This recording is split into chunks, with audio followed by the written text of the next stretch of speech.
Abşeron rayonunda son dövrlər müşahidə olunan tikinti fəallığı ictimaiyyət arasında ciddi narahatlıq doğurur. Xüsusilə də bəzi obyektlərin hansı əsaslarla və kimlərin razılığı ilə inşa edildiyi məsələsi açıq qalır.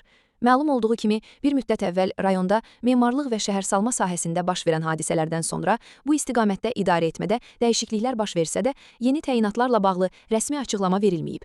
Buna baxmayaraq, yerli mənbələrdə və müşahidələrdə Kənan adlı şəxsin bu sahədə faktiki qərar verici kimi çıxış etdiyi iddia olunur.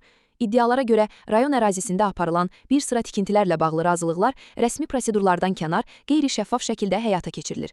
Bəzi vətəndaşlar bildirir ki, tikinti işlərinə verilən icazələr hüquqi sənədlərlə deyil, daha çox şəxsi razılaşmalar və göz yumma mexanizmi ilə formalaşır. Qurumların susqunluğu və göz yumma iddiaları.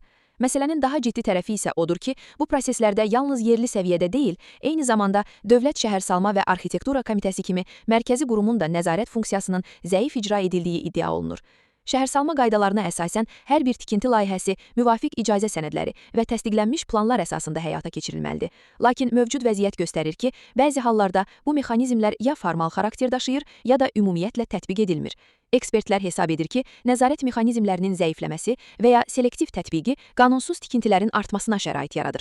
Bu isə gələcəkdə həm şəhərsalma baxımından xaotik mühitin yaranmasına, həm də təhlükəsizlik risklərinə səbəb ola bilər. Mövzu ilə bağlı Abşeron rayon İcra Hakimiyyəti və Dövlət Şəhərsalma və Arxitektura Komitəsi daxil olmaqla aidiyyətli qurumların mövqeyini dərc etməyə hazırıq.